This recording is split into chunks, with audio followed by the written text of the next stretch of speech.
گھر میں پریشانی، خود اپنی پریشانی، بچوں کی پریشانی، گھر میں تنگی، چیزوں میں برکت نہیں، مال میں برکت نہیں، اللہ کے علم میں گھر میں اس طرح ہم پریشان ہیں، یہ حقیقی بات ہے.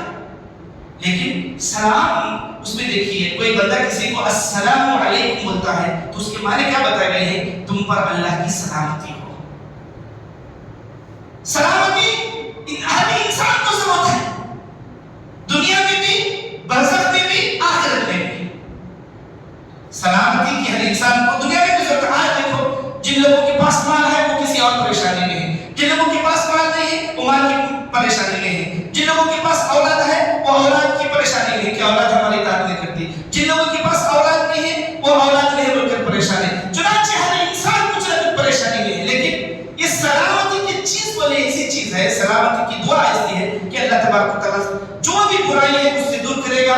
جو بھی ضرورت کی چیز ہے، سلامتی کی چیز ہے، انسان کو فائدے کی چیز ہے، اس کی دعا ہم کرتے ہیں. کسی کو ہم سلام کرتے ہیں السلام علیکم بول کر، تو اس کے بعد یہ ہوئی ہے کہ تم پر اللہ کی سلامتی ہو. اس کے بعد ورحمت اللہ، ان کی ناچاکیوں کی وجہ سے آج ایک کا چہرہ دوسرا دیکھنے کو پسند نہیں کرتا، دوسرا دیکھنے کو پسند نہیں کرتا. یہ نوبت آ چکی ہے. کیوں؟ ہمارا ایگو اتنا خراب ہے. یہ ایگو کو دبا دینے والی چیز، اس چیز کو ختم کرنے والی چیز اللہ کے نبی جناب محمد رسول اللہ صلی اللہ علیہ وسلم کا فرمان افشوا السلام بینکم، کیا ہے؟ سلام کام کرو، بار بار سلام کرو. ادفع بالتی ہی احسن فاذا الذی بینک وبینہ عداوۃ کانہ ولی حمیم. بہت پیاری آیت ہے. اللہ فرماتے ہیں کہ وہ آدمی برا کرتا ہے تم اچھا کرو اس کے ساتھ، اس کو شرمندگی ہوگی، وہ خود ایک دن احساس اس کو ہو جائے گا، وہ اپنے آپ کو جانے گا میں اس کے ساتھ برا کر رہا ہوں، خراب کر رہا ہوں، وہ ہمارے ساتھ بھلا کر رہا ہے. پھر جو کدورتیں تھی، جو دشمنی تھی، وہ ختم ہو جائے گی. کانہ ولی حمیم، وہ خود آدمی آپ کو ماننے والا بن جائے گا، آپ کا جگری دوست بن جائے گا. تو میرے بھائی سلام کو آپ کیجئے. شرم نہیں کرنا اپنے گھر والوں پر سلام کرنے سے، اپنی بیوی کو سلام کرنے سے، اپنے بچوں کو سلام کرنے سے، اپنے گھر میں گھستے ہوئے سلام کرنے سے کبھی بھی شرم نہیں کرنا ہے. ابھی سنیں آپ ان کی سلامتی چاہتے ہیں، بیوی بچوں کی، آپ سکون کی زندگی گزارنا چاہتے ہیں تو ان کو سلام کریں گے. نہیں، ان کو سلام نہیں کریں گے. ان کی پریشانی آپ کی پریشانی ہے، ان کی تکلیف آپ کی تکلیف ہے، ان کی زندگی میں برکت نہیں ہونا آپ کو تکلیف اٹھانا ہے. تو ایک بات ہوئی کہ ہم کیا ہے، جو بھی ہم جس کو بھی جانتے ہیں یا نہیں جانتے ہیں، مسلمان آدمی ہے، چہرہ ہے اس کو یا اس کی حیثیت سے، شکل سے مسلمان ہم کو معلوم ہوتا ہے تو کیا کرنا چاہیے؟ میرا آپ کا تمام لوگوں کا فرض ہے، یہ حق ہے مسلمان ہونے کا، یہ حق ہے مسلمانوں کا، وہ حق ہم ادا کرنا کہ اس کو ہم سلام کریں گے. اب جو لوگ رہے سلام کا جواب دیے تو ہم کو بھی برابر کی کیا ملے گی. جواب میں وہ بھی ہماری سلامتی چاہیں گے، ہماری رحمت کی دعا کریں گے، ہمارے لیے برکت کی وہ بھی دعا میں ہم ان کی دعا میں شامل ہوں گے. دوسری چیز اللہ کے نبی صلی اللہ علیہ وسلم نے جو 6 چیزوں میں سے پہلی چیز بتائی اذا لقیتہ فسلم علیہ، دوسری چیز وَإِذَا دَعَاكَ فَأَجِبْهُ، جب تم کو کوئی دعوت دے تو اس کی دعوت قبول کرے. خود اس میں 2-4 باتیں میں تفصیل سے بتانے کی کوشش کروں گا، کیونکہ جب دعوت کا لفظ آتا ہے تو اس میں بہت محتاط ہونا چاہیے. اب محدثین اس کے بارے میں فرق کرتے ہیں کہ دعوت کا مطلب ایک تو دین کی دعوت، جو بھی دین کی بات بتائی جاتی ہے مجھ کو آپ کو اللہ رسول کی بات سمجھ کر کیا کرے گا؟ مان لینا چاہیے. دوسری چیز جو کہ مشہور و معروف ہے، کھانے کی دعوت.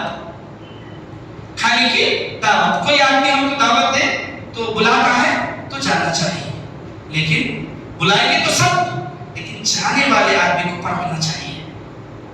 بلائیں گے سب بلائیں گے، لیکن جانے والا آدمی جو دعوت کو جانا چاہتا ہے سامنے والے کو پرکھنا چاہیے.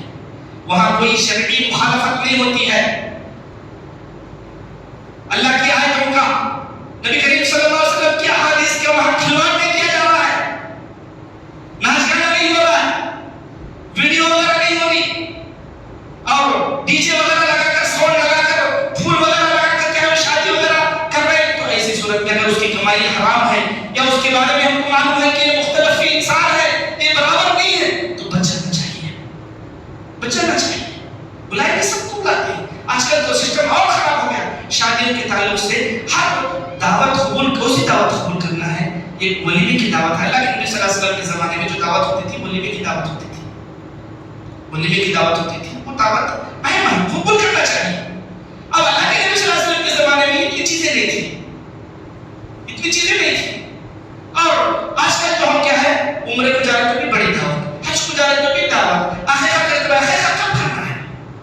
صحیح حساب سے عقیقہ کب کرنا. اچھا آپ گوشت تقسیم کرتے ہیں یا دعوت چھوٹی کر لیتے گھر میں کر لیجیے, کوئی حرج نہیں ہے اس میں. عقیقہ اصل کب کرنا ہے؟ 7ویں دن بچہ پیدا ہوتا ہے, 7ویں دن عقیقہ کرنا ہے, اس کے سر کے بال بھوننا ہے, اس کا نام رکھنا ہے. اگر لڑکا ہے تو 2 پوٹلے ذبح کرنا ہے, اگر لڑکی ہے تو 1 پوٹلا ذبح کرنا ہے, یہ اس کا حق ہے. ہم عقیقہ کیوں کرتے ہیں؟ پہلے زمانے میں طاقت نہیں تھی لوگوں کے پاس, جب گجب نکال دیتے تھے. لیکن آج الحمدللہ سب کچھ ہوتے ہوئے بھی آگے چل بڑا فنکشن کرنا ہے. اس لیے بچوں کے عقیقے میں کیا کر دیے ہم لوگ؟ ٹال دیے, مؤخر کر دیے, لیٹ کر دیے. کب کر دیے؟ جب بچہ شو بنتا ہے یا بچی آرس بنتی ہے تو اس کی جوڑوں میں اس کا عقیقہ کاٹتے لے جائیں. نعوذ باللہ من ذالک.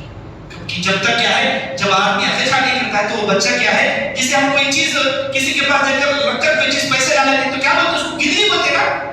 تو اسی طرح اگر وہ ایسے ہی مر گیا دنیا سے تو وہ کیا ہے, اٹکا رہے گا, گدڑی میں رہے گا. آج ہم اس کو فیشن کر لیے, فیشن بنا لیے.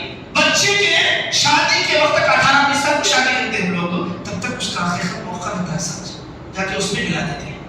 یا حج کو جا رہے ہیں تو ہونا بول کر حج کی دعوت, عمرے کی دعوت, جوڑے کی دعوت. تو اس طرح میرے بھائی جو شریعت میں نہیں ہے وہ سب چیزیں کیا ہے, غلط ہے, سمجھنا چاہیے. آج کل شادی کے دعوتوں میں ہم جانے کی کوشش کرتے ہیں, وہاں جا کر دیکھو اتنا اسراف, اتنا اسراف, اتنا ویسٹ کرتے ہیں, کھانا کتنا خراب کرتے ہیں. اللہ اکبر. لَتُسْأَلُنَّ يَوْمَئِذٍ عَنِ النَّعِيمِ. ضرور اس نعمت کے بارے میں پوچھا جائے گا. ذرا دوسرے لوگوں کے بارے میں خیال کرو. اتنا اسراف کرنے کی بجائے لوگوں کو کھانے کے لیے کھانا نہیں.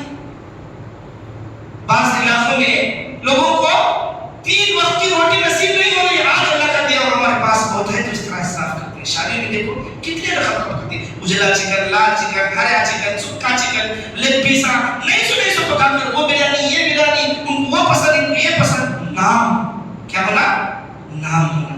نام نہیں چاہیے میرے بھائیوں. میں کام کرنا چاہتا ہوں, یہ سب کرنا چاہتا ہوں, اس کے بارے میں آپ کیا بولتے ہیں؟ آپ کو آ کے مشورہ پوچھتا ہے تو فَنْصَحَهُ, خیر خواہی کرتے ہوئے. اگر وہ مسلمان ہے, اگر وہ آدمی مسلمان کا حق ادا کرتے ہوئے اس کو صحیح طریقے کا مشورہ دینا چاہیے. ہم لوگ کیا کرتے ہیں, اس کو نقصان میں ڈالنے کے لیے یہ نہیں ویسا کر, وہ نہیں ویسا کر, وہ یہ نہیں, یہ ایسا وہ ویسا بول کر غلط مشورے دے کر اس کا نقصان کر دیتے ہیں. بعد میں زندگی بھر وہ انسان روتے بیٹھ جاتا ہے. اور کوئی آدمی اسی طرح کوئی دین کا مسئلہ پوچھتا ہے, کوئی کسی چیز کے بارے میں پوچھتا ہے, تو اس کو جب تک تشفی نہیں ہوتی, جب تک اس کو سمجھ میں نہیں آتا, سمجھانا چاہیے, بتانا چاہیے, بولنا چاہیے. چاہے دین کے مسائل علماء سے آپ پوچھ سکتے ہیں, یا کوئی اور جس کام میں جو آدمی ماہر ہے اس سے کوئی آدمی مشورہ پوچھتا ہے, تو یاد رکھیے کوئی بھی آدمی جب بھی آپ سے کوئی چیز پوچھتا ہے تو آپ یہ خیال کریں کہ وہ مجھے رائے سمجھتا ہے. اس لیے تو دنیا میں کتنے لوگ ہیں, نہیں جانتا ہوں, آپ کو کچھ جانتا کیا, سارے لوگوں کو جانتا ہے.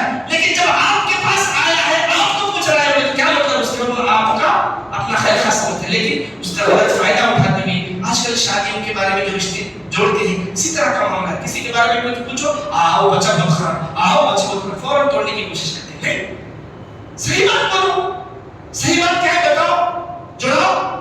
پہلے سے اچھا ہوا تو خراب کرتے, اچھا خراب ہوا تو 4 باتیں بول کر اچھا کرتے تو ٹھیک ہے. لیکن وہاں بھی کیا ہے, لوگوں کے چہرے دیکھ کر انہیں اپنا کی کیسے نکالنا ہے, کاٹے بولے تھے, غلط بول دیے, شادی ہو گئی, بعد میں کچھ ہو گیا, ٹوٹ گیا, نام کس کا آتا ہے, کس کو بولے گے, وہ آدمی سے پوچھا تھا وہ اچھا بولے تھے, زندگی بھر وہ آدمی ہوتا رہتا ہے. وہی دستن کا فنصحہ 3 ہو گئے. اور چوتھی چیز, وَإِذَا عَطَسَ فَحَمِدَ اللَّهَ فَشَمِتُ. جب کوئی آدمی چھینکتا ہے, الحمدللہ کہتا ہے, تو اس کا جواب دینا چاہیے, يَرْحَمُكَ اللَّهُ. اور جو آدمی جواب دیا ہے چھینکنے والا, اس کو کیا جواب دینا ہے, يَهْدِيكُمُ اللَّهُ وَيُصْلِحُ بَالَكُمْ. دیکھو اللہ تبارک تعالیٰ کا ایسا سسٹم بنایا, یہ ایک دوسرے کو دعا دے لینے کا, ایک دوسرے سے دعا لینے کا. آدمی کو چھینک آتی ہے, الحمدللہ پڑھتا ہے آدمی, اس کے بعد کوئی مسلمان بیٹھا ہے, الحمدللہ بول کے میں نے سنا ہے بڑا سو, يَرْحَمُكَ اللَّهُ, اللہ تجھ پر رحم کرے. کتنی اچھی دعا ہے. اٹھے تو انہیں بھی الحمدللہ بولتا ہے, انہیں بھی اللہ کا نام لیتا ہے, اللہ تجھ پر رحم کرے. جب رہتے رہتے وہ آدمی اس کے لیے اتنی بڑی دعا, اللہ تجھ پر رحم کرے بول کر, اس کا حق نہیں بنتا, ضرور بنتا ہے. تو دعا سکھائیے, يَهْدِيكُمُ اللَّهُ وَيُصْلِحُ بَالَكُمْ. اللہ تجھے ہدایت دے, تیرے پورے کام آسان کر دے, ایک دم تیرے پورے کام کیا ہے, صحیح ہو. یہ دعا کا مطلب ہے. وَيُصْلِحُ بَالَكُمْ, اور تیرے بال بچوں کو, تیرے جو بھی متعلقین ہیں, اللہ ان کو صحیح کر دے, درست کر دے. کتنی بڑی دعا ہے. اچھا وہ دعا چیخ بھی دعا نہیں پڑھتے, اور دعا دیتے بھی نہیں, دعا لیتے بھی نہیں. دوستی میں بہت اچھا گزرتا ہمارا. کوئی آدمی چیختا ہے, سردی ہوئی, ٹھنڈا پانی پیا کیا, پھر وہ تب پوچھتے ہیں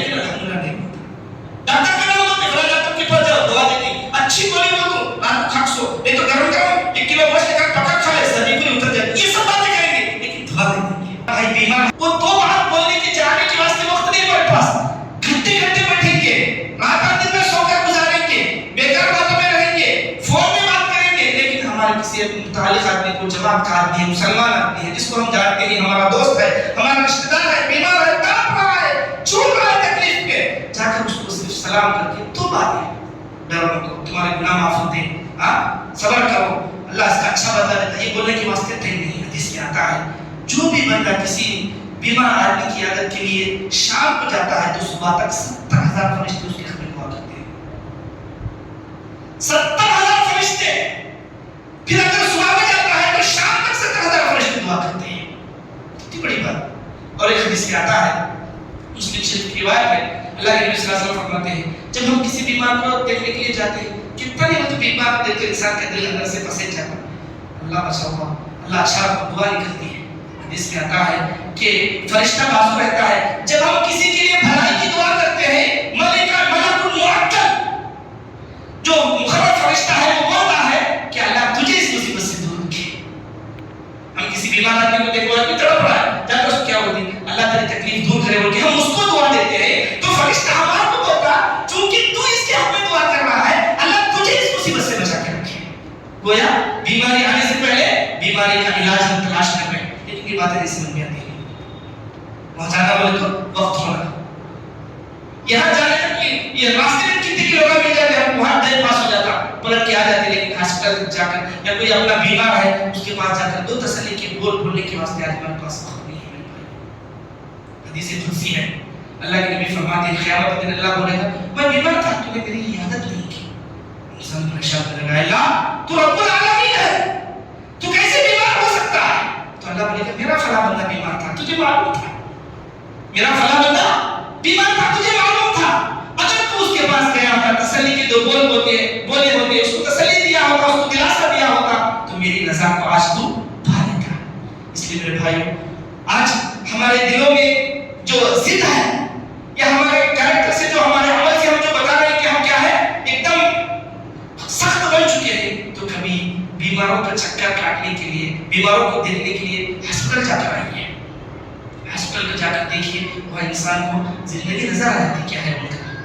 کبھی جانا چاہیے، انسان بنا لینا اپنا شیڈول میں رکھ لینا، سال میں ایک مرتبہ کی، 6 مہینے میں ایک مرتبہ کی، مہینے میں ایک مرتبہ کی، جا کر ذرا کر ان کو اتباع دیتے رہتے، ذرا ہوں گھس کے نکلے تو وہ ڈور سے کچھ پہ ڈور سے نکل جانا. سمجھ گیا زندگی کیا ہے ان کا جانا وہ ضروری ہے. تبھی انسان صحیح راستے پر چل سکتا ہوگا، راستے سے پھسل کر کے جھاڑے میں جا سکتا ہے، غلط راستہ اختیار کر سکتا ہے. اللہ کا شکر بجا لانا تو سب چیزوں کو دیکھنا.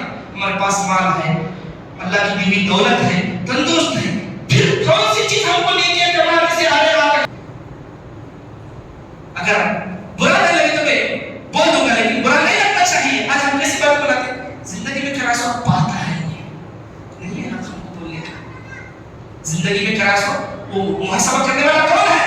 رب العالمین ہے. میرا بھی حساب کرے گا، آپ کا بھی حساب کرے گا. زندگی میں جو کرایا تھا وہ بک رہا ہے، وہ نکل رہا ہے، پچھتا نہیں ہے. اس طرح کی باتیں کرتے ہوئے بھائی وہ حق نہیں ہے بولنے کا.